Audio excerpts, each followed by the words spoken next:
Can't we strike a balance between the two? दोनों books क्यों नहीं होनी चाहिए? और वो टाइम वेस्ट है तो मोस्ट मैम ऑफ के आंसर को छोड़ दो, मैं आपसे अभी कुछ और सवाल पूछूंगा। आई डिसएग्री, मैं इससे डिसएग्री करूंगा। उस वे में ले जाने की थोड़ा ज़रूरत नहीं दिखता। फॉर्मली रहे तो ज़्यादा बेहतर है।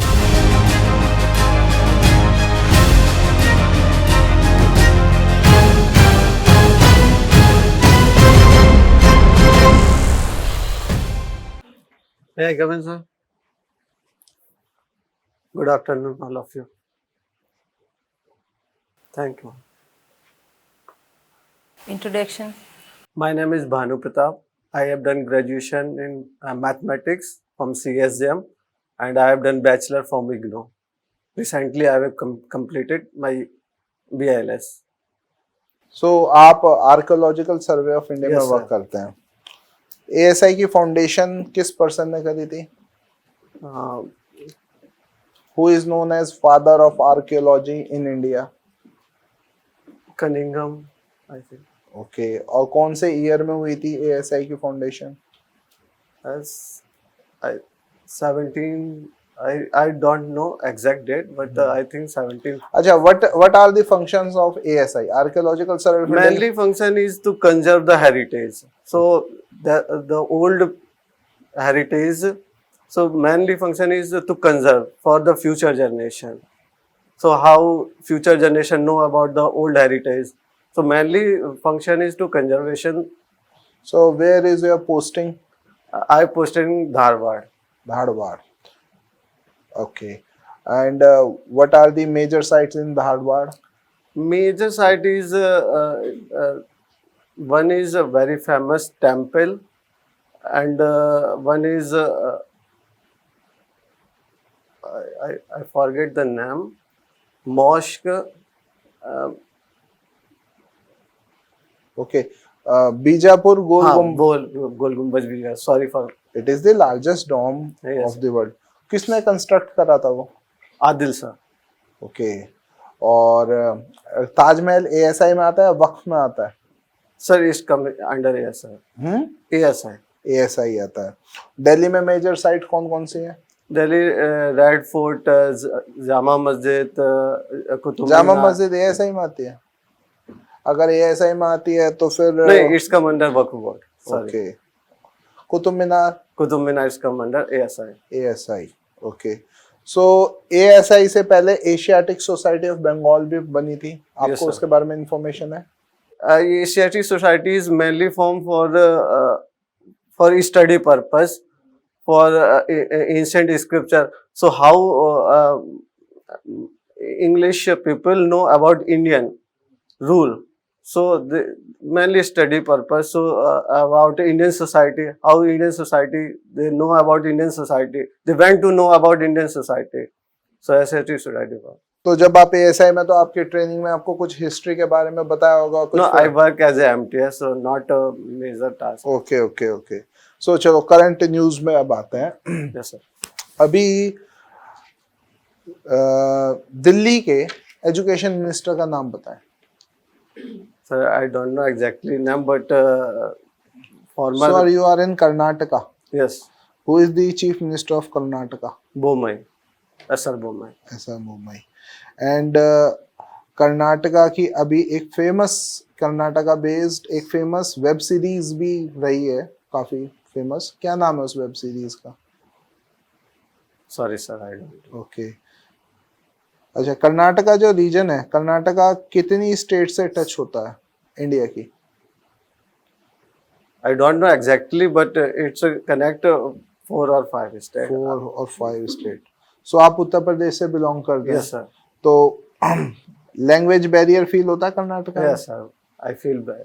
ओके, उत्तर प्रदेश से आप बिलोंग करते हैं, तो आप उत्तर प्रदेश में औरई डिस्ट्रिक्ट से बिलोंग करते हैं। और आपके एरिया के पास कौन कौन सी फेमस हिस्टोरिकल साइट है उत्तर प्रदेश में, बताएं। स्पेशली मुगल एरा की बतानी है। और ये के पास तो नहीं, नहीं है. उत्तर प्रदेश, ऑल ओवर उत्तर प्रदेश पूछ रहा हूँ। It's Agra is famous. Only Agra? Agra and Jhansi is famous. Jhansi fort famous. And Lucknow. So ASI तो सेंट्रल गवर्नमेंट की होती है, यस सर। सो आप एएसआई जो ऑलरेडी एस्टेब्लिश है सेंट्रल गवर्नमेंट का, फिर आप ये KVS Sir, I'm in level 1 and this is level 7 and the most important thing is reading is more important. So how you make better yourself by reading books. So I love books. You like reading? Yes. सो कौन कौन सी famous book आपने पढ़ी है अभी तक? Previously I have studied Power of Subconscious Mind. Okay, It's basically about how to use your subconscious mind. Nice nice. Mister Bhanu Pratap Singh, Yes ma'am. आपकी 3 strengths बताइए। My my 3 strengths is one is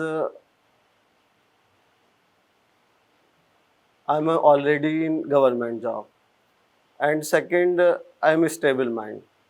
Third is I am not disturbing. तो अपनी strengths में से कोई एक strength जो एक लाइब्रेरियन में होनी चाहिए, ऐसी कौन सी एसेंशियल क्वालिटी है जो आप में Stable है? mind. Stable mind. कैसे? एक्सप्लेन। मैम जैसे कोई लाइब्रेरी में आया, ठीक है, जब आप खुद ही स्टेबल नहीं हैं, आपके अंदर बहुत कुछ चलता रहता है, तो आप औरों को कैसे समझाएंगे कि ये बुक, मान लो किसी ने पूछा कि इस बुक के बारे में बताइए, तो आपको खुद ही पता नहीं है उस बुक के बारे में, तो आप दूसरों को कैसे समझाएंगे? How is it related to stability? It has to do something with the knowledge, not the stability. Librarian has a stable mind. It's not an anxietyful person. If any person come to library, you have to peacefully connect with that person. Not most of the department. In my department I have a librarian, but his behavior is not so good as it suit for the librarian. So my behavior is not that type of. As you've mentioned कि आपको हर एक चीज़ की knowledge होनी चाहिए, ऐसा आप कहना Yeah. चाह रहे हैं। Yes ma'am. What if you don't have the forte? Like आपको किसी टॉपिक, किसी बुक के बारे में नॉलेज नहीं है, तो आप कैसे इम्पार्ट Then करोगे? I say कि अब मैं तुम्हें 1-2 दिन बाद इसके बारे में बता सकता हूँ. आप books I पढ़- will collect knowledge. ओके, आप बुक्स पढ़ते हैं, ऐसा आपने मेंशन किया। Yes ma'am. आपको क्या लगता है कि स्कॉलास्टिक और को स्कॉलास्टिक बुक्स में से कौन सी बुक्स लाइब्रेरी में होनी चाहिए? मैं बहुत टाइप की होना चाहिए. मैं रीडर तो किसी भी टाइप का आ सकता है लाइब्रेरी में. Don't you think academic books ज़्यादा होनी चाहिए लाइब्रेरी में? नहीं मैम, नॉन एकेडमिक भी अगर it's depend on library. If it is school library then it is purely academic, and if it is a public library then you have to many kind of reader, so you have to every kind of books. Can't we strike a balance between the two? दोनों books क्यों नहीं होनी चाहिए अगर school library है तो? Ma'am उस time पे बच्चों को ना सिर्फ एकेडमिक ही पढ़ना पड़ता है, तो वो मोस्टली उसी पे फोकस रहते हैं, उनको उस बारे में तब तक पता नहीं होता है फिक्शनल, और वो टाइम वेस्टेज. मान लो 12th क्लास का बच्चा है, ठीक है, so how he is related to fiction. But अगर वो 5th क्लास का बच्चा है तो? नहीं, 5th क्लास का, तब उसको फिक्शन के बारे में पता नहीं होगा और वो उसमें इंटरेस्ट भी नहीं डेवलप कर पाएगा, तो उसको तब तक एकेडमिक में ही ज़्यादा इंटरेस्ट होगा.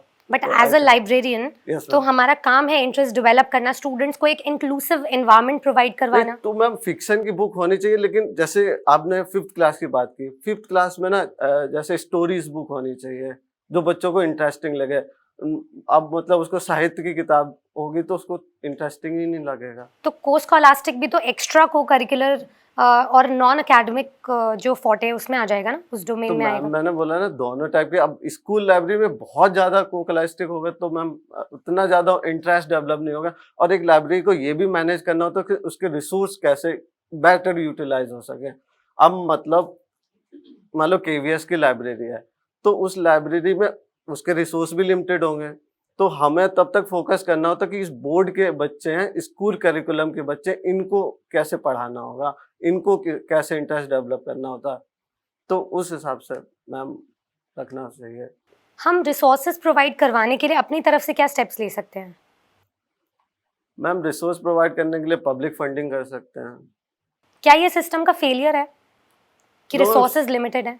हर चीज़ के लिए सिस्टम को तो दोषी नहीं करार दिया जा सकता. सिस्टम तो अपने हिसाब से बेटर ही करने की कोशिश करता है. जितने भी रिसोर्स हैं हम उसको बस प्रॉपर यूटिलाइजेशन होना चाहिए, तो हमें लगता है कि सफिशिएंट रिसोर्सेज होंगे. ऑलराइट, तो ये तो रही अभी स्टूडेंट के ग्रोथ की बात। अगर आप अपने मेट्रिक्स को मेजर करना चाहें as a librarian, so like after 7 years where do you see yourself? आप कैसे मेजर करोगे कि हाँ आपने ग्रो किया है professionally?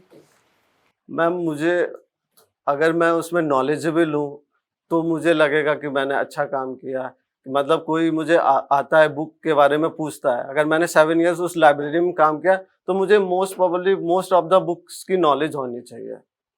Thank you. Bhanu Pratap, yes ma'am. what according to you is the most significant development in the field of library science in recent years? Ma'am use of ICT, information communication technology. Please elaborate. Ma'am previously library have not information communication technology, so everything is depend on register system, ledger system. You have one buyer, one register. So it's very difficult to find where is books. So nowadays software, Koha software is come. So these software help librarian to easy his jobs. Right so अगर ये perspective देखा जाए फिर तो हम ये भी कह सकते हैं कि आज के टाइम में लाइब्रेरी या फिर physical book reading as an activity obliterate होती जा रही है, because nowadays we also have Kindle. तो हम बच्चों को किंडल ही क्यों नहीं दे देते हैं? मतलब अगर टेक्नोलॉजी इतनी एडवांस्ड है तो। मैम आई डिसएग्री, मैं इससे डिसएग्री करूंगा। फिजिकल बुक्स की एक अलग इम्पोर्टेंस है जो ये ई बुक्स नहीं जगह ले पाएंगे। क्या क्योंकि तीन मुझे बता दीजिए। मैम फिजिकल बुक्स मतलब एक फीलिंग देती है पहले तो कि आप बुक पढ़ रहे हो। दूसरा ये है कि तुम्हें हर चीज की ई बुक्स अवेलेबल भी नहीं हो पाएगी हर चीज की। जो जैसे मतलब कोई है कि साइंस एंड टेक्नोलॉजी की बुक्स है जो एडिशन ही उस पर अवेलेबल नहीं है। तीसरा तो मैं ये कहूँगा कि फिर चॉइस पे भी डिपेंड हो जाता है, किसी को फिजिकल बुक्स ही पढ़ना पसंद होता है। अच्छा, एक आपने जैसे बोला अभी मैम से जब आप बात कर रहे थे कि छोटा बच्चा है उसको फिक्शन पढ़ा के क्या करेंगे, साहित्य पढ़ा के क्या करेंगे? नहीं पढ़ा के क्या, उसका जैसे 5th क्लास का बच्चा है तो उसको हाई लेवल के साहित्य में उतना इंटरेस्ट नहीं होगा जितना उसको मैगजीन जो चिल्ड्रन से रिलेटेड बट आपको नहीं लगता ये आप एक प्रेजुडिस कैरी करके चल रहे हैं? मतलब as far as students children are concern, उनके फॉर्मेटिव लर्निंग में कहीं ना कहीं कुछ इंक्लिनेशंस हैं जो लेटर ऑन उनको अपना करियर डिसाइड करने में मदद करती है, पैशंस डिस्कवर करने में मदद करती है। तो अगर आप इस प्रेजुडिस के साथ चलेंगे तो आपको नहीं लगता बच्चों के डेवलपमेंट में आप एक... नहीं, मैम का ये क्वेश्चन था कि हम लाइब्रेरी में किस टाइप की बुक्स रखें। तो मैम अगर हम फंड को यूटिलाइज करते हुए हम बहुत ज्यादा फिक्शन की तो बुक नहीं रखना चाहेंगे क्योंकि हम एकेडमिक लाइब्रेरी। मेरा क्वेश्चन वो नहीं, मेरा क्वेश्चन आपका पर्सनल ये पर्सपेक्टिव जानना था कि आपने जैसे बोला कि 12th के बच्चे को क्या जरूरत है पढ़ने की, उसका टाइम वेस्ट हो जाएगा। 12th का बच्चा तब तक समझदार हो चुका होगा। पर उसका आपने बोला टाइम वेस्ट फॉर एग्जांपल होगा, तो आप मतलब कहीं ना कहीं खुद मान के चल रहे हो कि आप बैलेंस्ड वे में बुक्स को नहीं रखोगे अपनी लाइब्रेरी में। आप अपने हिसाब से कि 12th के बच्चे को टाइम वेस्ट नहीं करना है तो इसके लिए मैं सिर्फ एकेडमिक बुक्स रखूंगा। आपको नहीं लगता कहीं ना कहीं आप लाइब्रेरी साइंस में ये जो बुक्स फॉर ऑल का आई थिंक ये जो कॉन्सेप्ट है और बुक फॉर एवरीथिंग, ये आप इसके साथ थोड़ा सा खिलवाड़ कर रहे हैं? नहीं मैम, मेरा आंसर क्या था, मैम का ये क्वेश्चन था कि हम किस टाइप की बुक्स रखें। तो एकेडमिक लाइब्रेरी होगी तो मोस्ट मैम के आंसर को छोड़ दो, मैं आपसे अभी कुछ और सवाल पूछ रही हूं, आप वो जवाब। मैम मेरा ये मानना है कि मतलब जैसे 12th का बच्चा है तो वो तब तक इंटरेस्ट उसका डेवलप हो चुका होगा, वो इतना समझदार हो चुका होगा। अब 5th क्लास के बच्चे की बात है तो मुझे नहीं लगता कि उसका उतना फिक्शन में होगा जितना उसके स्टैंडर्ड से जो बुकें होंगी जो उसको हेल्पफुल करेंगी। जो जैसे साहित्य की बुक होंगी लेकिन वो एज ए स्टोरी फॉर्म में होंगी मैम बुक्स, तो वो उसको इंटरेस्ट डेवलप करेंगी। तो वो लेटर ऑन जाके अपना जो भी उसका है हॉबी होगा, मान लो साहित्य में उसका हॉबी है तो लेटर ऑन जाके वो भारी बुक्स पढ़ सकता है। तो मैं दोनों बुक्स रखूंगा लेकिन वो उनके स्टैंडर्ड के अकॉर्डिंग रखूंगा। ठीक। आपने bachelor of library and information science कहाँ से किया है? इग्नू से सर। इग्नू से। एमलिब भी किया आपने? No sir. आप थोड़ा ब्रीफली डिस्कस कर सकते हैं कि लाइब्रेरी के ओरिजिन इंडिया में कब से है? सर लाइब्रेरी का ओरिजिन इंडिया में हुआ था बड़ौदा स्टेट से। महाराजा गायकवाड़ थर्ड ने ये कॉन्सेप्ट लाए थे। उन्होंने पब्लिक लाइब्रेरी वहाँ से स्टार्ट की थी। उन्होंने देखा कि शायद वो लोग फॉरेन जाते रहे होंगे तो उन्होंने देखा कि वहाँ पे एक ट्रेंड है स्टडी का तो उससे क्या सोसाइटी में नॉलेज बहुत है, तो उन्होंने आके एक दो लोगों को वहाँ से लेके आए, उन्होंने मैनेज करवाई, पब्लिक लाइब्रेरी स्टार्ट की, तो महाराजा गायकवाड़ थर्ड को ये क्रेडिट जाता है। क्या उससे पहले कभी लाइब्रेरी के बारे में या लाइब्रेरी के स्टार्टिंग इंडिया में कभी नहीं हुआ था उससे पहले? सर प्रोबेबली हुई तो होगी, क्योंकि जैसे हमारे कुछ जैसे पटना में है एक लाइब्रेरी, अब मुझे एग्जैक्ट नहीं पता कि वो उससे पुरानी है कि नहीं, लेकिन हमारे यहाँ के राजा महाराजा शौकीन तो थे, लाइब्रेरी हुआ करती थी उनके जैसे वहाँ राजा पर। लाइब्रेरी आप एग्जाम्पल में दे हाँ। सकते हैं कि 18th राजा century में। रामपुर लाइब्रेरी है, हाँ। खुदा बख्श ओरिएंटल लाइब्रेरी है, लेकिन फॉर्मली उन्होंने गायकवाड़ थर्ड नहीं, फॉर्मल जो एजुकेशन होती है वो उन्होंने स्टार्ट की थी। पहला पर्सन कौन है जिन्होंने पीएचडी लाइब्रेरी साइंस में किया है? डी कृष्ण राव, उनका एग्रीकल्चर कृष्ण। से रिलेटेड कुछ टॉपिक था, उन्होंने रंगनाथन के अंडर में की थी, दिल्ली यूनिवर्सिटी से। कब किया था उन्होंने? Sir exact date I don't know sir. चलिए मैं आपको बता देता हूँ, 1957 के ड्यूरेशन में उन्होंने पीएचडी कंप्लीट की थी। मुझे इसी से रिलेटेड सवाल है, एग्रीकल्चर क्लोन क्लासिफिकेशन में कौन से क्लास में किस चीज़ से इंडिकेट करते हैं आप उसे?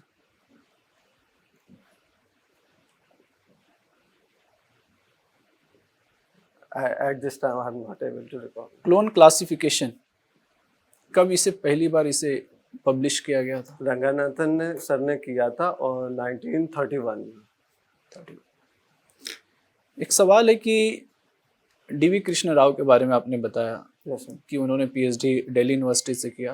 पीएचडी के बाद उनकी जो जॉब लगी वो कहाँ पे, पहला ऑर्गेनाइजेशन कहाँ पे उन्होंने जॉब किया? Most probably I guess he is working in अक्सर Delhi अक्सर क्या University. होता है कि फर्स्ट तो सब जानते हैं, मैं आपसे सेकंड एक्सपेक्ट कर रहा हूँ कि सेकंड पर्सन कौन है जिन्होंने पीएचडी किया? Maybe M.A. Gupta. ओके, आप थोड़ा बता सकते हैं इंटरनेशनल लाइब्रेरी के लिए जी। बहुत सारे नेटवर्क हैं, Yes sir. कौन कौन से नेटवर्क आपको याद है कुछ? सर जैसे इफ्ला है, ठीक है, और एक यूके का है लाइब्रेरी एसोसिएशन, एंड इंडिया का है इंडियन लाइब्रेरी एसोसिएशन। मेरा सवाल ये था कि इंटरनेशनल लाइब्रेरी नेटवर्क्स, ये मैंने पूछा आपसे। लाइब्रेरी नेटवर्क जैसे इंडिया का है सोल है, नहीं ये फिर सॉफ्टवेयर। अभी भी मेरा सवाल आप सुन नहीं रहे। इंटरनेशनल लाइब्रेरी नेटवर्क, इंटरनेशनल, आपको मैं हिंट दे देता हूँ, जैसे जेनेट हुआ, कर्ल हुआ। चलिए, what do you mean by depository library? हाँ, डिपॉजिटरी लाइब्रेरी वो होती है जैसे सर पब्लिकेशन होता है, तो वो 4 जगह उनको अपनी कॉपी विद इन मंथ भेजनी होती है, तो वो डिपॉजिटरी लाइब्रेरी है। जैसे दिल्ली लाइब्रेरी है, बंगाल लाइब्रेरी है, अपनी जो नेशनल लाइब्रेरी है, ऐसे 4 लाइब्रेरी है। आप ऑर्डर में सजा सकते हैं वो लाइब्रेरीज? कैसे ऑर्डर में सजा सकते हैं एस्टेब्लिशमेंट से? इस्टेब्लिशमेंट सर इंपीरियल लाइब्रेरी अपनी जो नेशनल लाइब्रेरी है, कॉनमेरा पब्लिक लाइब्रेरी, दिल्ली तो लास्ट में आएगी, और बॉम्बे दिल्ली लाइब्रेरी। अच्छा, कुछ ऐसी ऑर्गेनाइजेशन है जो लाइब्रेरी डेवलपमेंट में योगदान देती है? जैसे ILA इंडियन लाइब्रेरी एसोसिएशन है जो डेवलपमेंट में योगदान देती है अपना। इफ्ला इंटरनेशनल स्टैंडर्ड पे लेवल पे है जो डेवलपमेंट में, वो जो नई नई चीज़ें कुछ निकालती है, जो मतलब लोगों को कैसे इजी वे में लाइब्रेरी से कनेक्ट किया जा सके। जी। RRLF भी योगदान करती है? Yes sir, RRLF basically fund देती है। जैसे नॉर्थ ईस्ट स्टेट में है लाइब्रेरी, तो उसको फंड कैसे प्रोवाइड किया जा सके, जो वहाँ पे तो वो 90% और 10% का ऐसा रेशियो रहता है। अच्छा, चलिए, मैनेजमेंट से आप क्या समझते हैं? लाइब्रेरी में जो मैनेजमेंट है, मैनेजमेंट क्या होता है लाइब्रेरी में? सर लाइब्रेरी मैनेजमेंट वो वैसे है कि जैसे हम लाइब्रेरी में फंड आया, ठीक है, तो हम उसको फंड को किस तरह से किस जैसे पीरियोडिकल्स लेने हैं, क्या चीज़ इम्पोर्टेंट है कि उसमें पहले हम उस चीज़ को प्रायोरिटी दिया जाए, तो वो मेनली मैनेजमेंट से रिलेटेड। तो लाइब्रेरियन को ये देखना होता है कौन सी बुक्स इम्पोर्टेंट है, कौन सी बुक्स मंगवानी है, कौन सा पीरियोडिकल्स इम्पोर्टेंट है रीडर के अकॉर्डिंग, तो उससे वो मैनेजमेंट करना। क्या आपको लगता है कि टोटल क्वालिटी मैनेजमेंट, TQM जिसे कहते हैं, ये मैनेजमेंट का पार्ट है? Yes sir. एक्सप्लेन कीजिए TQM होता क्या है? सर उसमें क्या होता है सर, क्वालिटी पे मेन फोकस रहता है। मान लो कि आप लाइब्रेरी में गए, बुक्स ही ऑर्गेनाइज्ड नहीं है, तो रीडर्स को पहले ही इंटरेस्ट आधा तो खत्म हो जाएगा। तो आप लाइब्रेरी को किस ऑर्गेनाइज्ड वे में मैनेज करते हैं कि रीडर को जाते उसमें थोड़ा इंटरेस्ट डेवलप हो। तो मेनली उनका क्वालिटी पे फोकस रहता है कि आप रीडर को सेटिस्फेक्शन कितना देते हैं। अच्छा, एक सवाल है आपसे कि पेटेंट क्या होता है? सर पेटेंट जैसे मैंने कोई इन्वेंशन किया, ठीक है, तो मुझे उसका बेनिफिट मिलना चाहिए, तो सरकार उसके लिए पेटेंट ग्रांट करती है। ये पेटेंट एक्ट आया कब है? पेटेंट एक्ट 60s में आया सर। 60s में। एग्जाम्पल के तौर पे अगर मैं बताऊं कि Maharaja is a symbol of Air India, yes sir. ये पेटेंट है या ट्रेडमार्क है? सर ये ट्रेडमार्क है, इट इज कमर्शियल। अच्छा, आप यहाँ पे देख रहे होंगे कि अड्डा का ये लोगो है, ये Yes, sir, अड्डा ये का trademark। ट्रेडमार्क है या पेटेंट है? ट्रेडमार्क है सर। ट्रेडमार्क। ओके, एक और क्वेश्चन है आपसे कि बहुत तरह के डॉक्यूमेंट्स एंड सोर्सेज होते हैं। सोर्सेज कितने तरह के हो सकते हैं? Document primary, secondary, tertiary. Primary sir मैं एक्सप्लेन भी कर सकता हूँ जी प्लीज। प्राइमरी जो होता है न्यू नॉलेज, जैसे आपने PhD की, रिसर्च की, तो ये न्यू नॉलेज हो गई। अब न्यू नॉलेज को सेकेंडरी में यूज किया, बुक्स हुई, ये सेकेंडरी हो गई। अब उसको सेकेंडरी को आपने ऑर्डर में अरेंज किया, बिब्लियोग्राफी, ये टर्सरी रिसोर्स हो गया। बिब्लियोग्राफी क्या होता है? बिब्लियोग्राफी ऑफ बिब्लियोग्राफी, ये बुक्स का लिस्ट है। तो आपकी लाइब्रेरी में कितनी बुक्स हैं, तो वो लिस्ट होता है बिब्लियोग्राफी। आपने एक बार पढ़ा होगा dictionary and thesaurus. Yes sir. क्या होता है दोनों? सर थिसॉरस में एग्जैक्ट मीनिंग नहीं, उसका डेफिनेशन होता है, और डिक्शनरी में एग्जैक्ट मीनिंग होता है। जैसे सर जैसे मान लो कि एलिफेंट है, ठीक है, तो एलिफेंट का अगर डिक्शनरी में देखेंगे तो हाथी बताएगा। अगर आप थिसॉरस में जाएंगे तो वो बताएगा कि इस टाइप का जानवर होता है, इतना बड़ा होता है। तो ये थोड़ा उसमें डेफिनेशन होगा। Okay, thank you Anu. Bhanu, yes ma'am. ये बताइए कि लाइब्रेरी में डिसिप्लिन मस्ट है, हाँ तो अगर बच्चे आते हैं शोर शराबा करते हैं, या उनके आने से पहले आप ऐसा क्या लाइब्रेरी में नोटिस बोर्ड पर लगाओगे कि जिससे बच्चे डिसिप्लिन में रहें? ऐसे वो कौन कौन से पॉइंट है वो जरा देखो explain मैम, करिए। नोटिस बोर्ड में लगाने से बच्चों पे तो कोई फर्क पड़ेगा नहीं, ठीक है।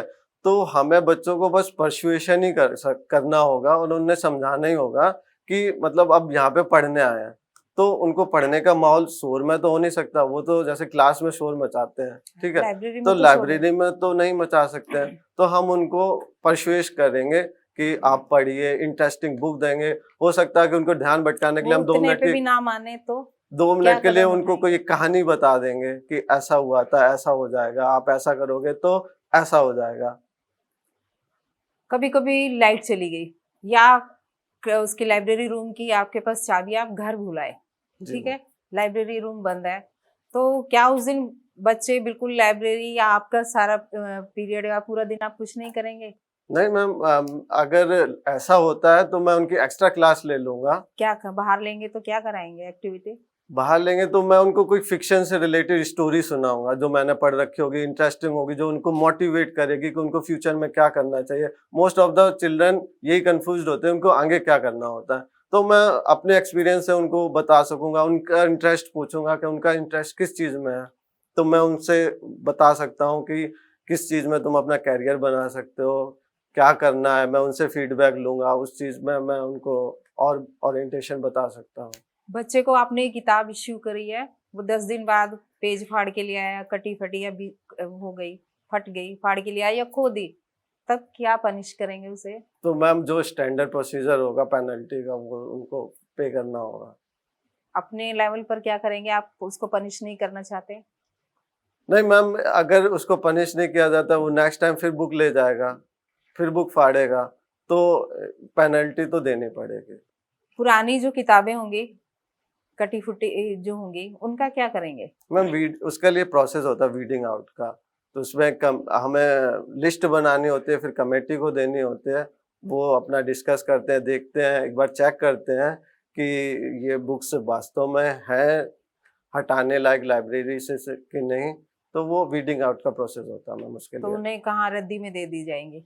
नहीं मैम, रद्दी में तो नहीं दी जाती है, वो वीडिंग आउट के प्रोसेस के बाद उनको ऑक्शन के लिए रखा जाता है, या फिर किसी को सजा के रख दिया जाता है, जो इंटरेस्टिंग होती है वो कोई कोई ले जा सकता है। डैमेज हो गई, आग लग गई लाइब्रेरी में, जल गई, तो उनके जगह वो किताबें कैसे रखेंगे आप? स्टॉक रजिस्टर में कैसे मेंटेन करेंगे?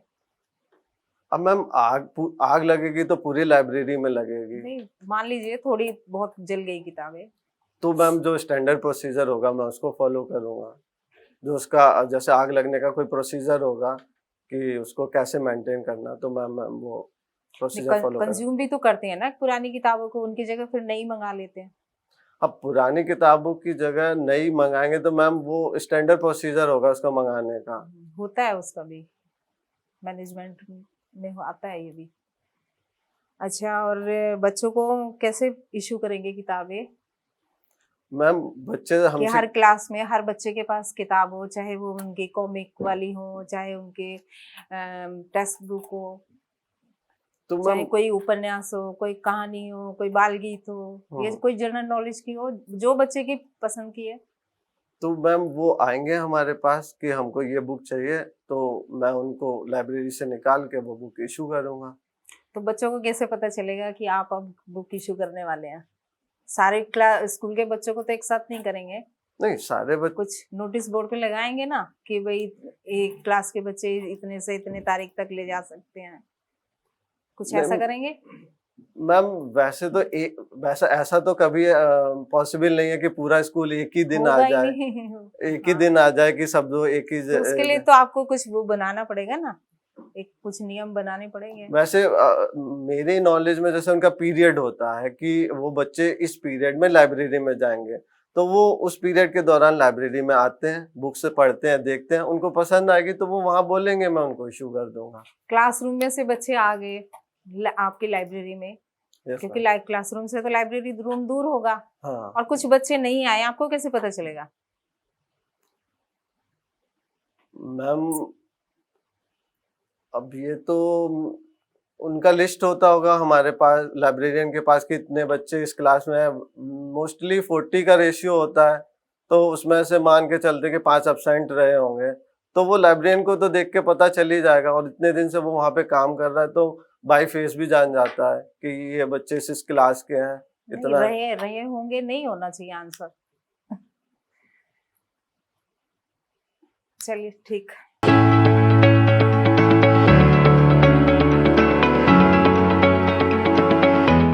पहला फीडबैक ये है कि जो एक्सप्रेशन है ओवरऑल गुड, थोड़ा सा अगर हल्का सा शक्ल पे स्माइल आ जाए तो 4 चांद लग सकता है, ठीक है।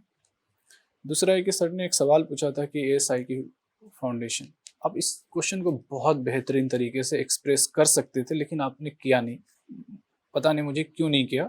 जैसे ASI के बारे में इन्होंने पूछा, आर्कियोलॉजिकल सर्वे ऑफ इंडिया के बारे में, ये लॉर्ड कर्जन के ज़माने में एक संस्था के रूप में बनता है। क्या ना सर, इंस्टेंट कभी कभी होता है, कुछ चीज स्किप हो जाते हैं, जी। तो वो मुझे नाम इंस्टेंट दिमाग में था, पढ़ा हुआ, ऐसा तो है नहीं कि मैंने पढ़ा नहीं, वो इंस्टेंट स्किप हो रहा था जी तो अब मैं उस समय क्या करता। जी अब जैसे हंस रहे हो ना, ऐसे ही हंसना है। जी, अब आप खुल के आ रहे हैं ना, यही चीज़ चाहिए था।